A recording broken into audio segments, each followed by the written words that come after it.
असातिज़ा का एहतराम करता हूँ, क्योंकि वो मुझे नज़्म ज़ब्त, इल्म और ज़िंदगी की इक़्तिदार सिखाते हैं।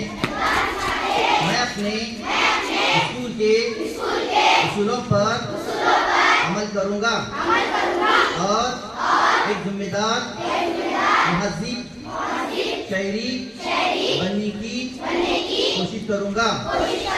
मैं हमेशा अपने स्कूल का नाम रोशन करने और इसकी तरक्की में अपना हिस्सा डालने की कोशिश करूँगा।